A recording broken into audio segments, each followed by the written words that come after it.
আসসালামু আলাইকুম সুপ্রিয় শিক্ষার্থীবৃন্দ, আশা করি আপনারা সবাই ভালো আছেন।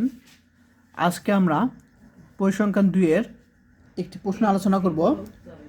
এই প্রশ্নটি 2021 সালে চলে আসছে। প্রশ্নটি হলো, প্রশ্নমালা কি অথবা প্রশ্নপত্র কি, একটি আদর্শ প্রশ্নমালার বৈশিষ্ট্য উল্লেখ করো। এটা তোমাদের খ বিভাগে প্রশ্ন, 4 মার্কের। তো সেই অনুযায়ী আমাদের কি অ্যান্সার করতে হবে। তো প্রথমে আমরা শিখব প্রশ্নমালা কি। তো প্রশ্নমালা হলো কোনো পরিসংখ্যানিক গবেষণা তথ্য সংগ্রহের জন্য উক্ত গবেষণা সংশ্লিষ্ট একগুচ্ছ মুদ্রিত প্রশ্নের সমাহারকে প্রশ্নমালা বা প্রশ্নপত্র বলে।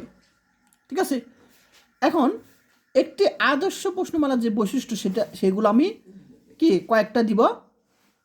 তো এখানে অনেকগুলো আছে, যেহেতু 4 মার্কের প্রশ্ন সেহেতু আমরা কি 4 থেকে 5টা দিলেই হয়ে যাবে। যেমন এগুলো তোমাদের আমি কয়েকটা পড়াই। তো এখানে এটা একটা সহজ আছে যে প্রশ্নগুলো সংক্ষিপ্ত ও বোধগম্য হওয়া উচিত, এটা দিবা। তারপর দিবা প্রশ্নের সংখ্যা এবং প্রতিটি প্রশ্ন অনাবশ্যক দীর্ঘ হওয়া উচিত নয়, এটা দিবা। তারপর যতদূর সম্ভব ব্যক্তিগত প্রশ্ন বর্জন করা উচিত। এরপর ধর্মীয় বা সাম্প্রতিক অনুভূতিতে আঘাত হানে এমন প্রশ্নাবলী সন্নিবেশ করা উচিত নয়। তো এই 4টা দিবা, যেহেতু তোমার কি 4 মার্কের প্রশ্ন। আর চাইলে তোমরা আরও 2-3টা বাড়িয়ে দিতে পারো। ঠিক আছে, এখান থেকে তোমরা দেখো কোনগুলো তোমার কাছে সহজ লাগবে।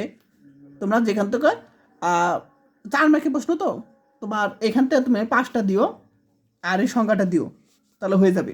ঠিক আছে, যেহেতু টাইম পাওয়া যাবে না, পরিসংখ্যান দিয়ে টাইম দ্রুত চলে যায়। ঠিক আছে, 5 থেকে 6টা দিলেই হয়ে যাবে।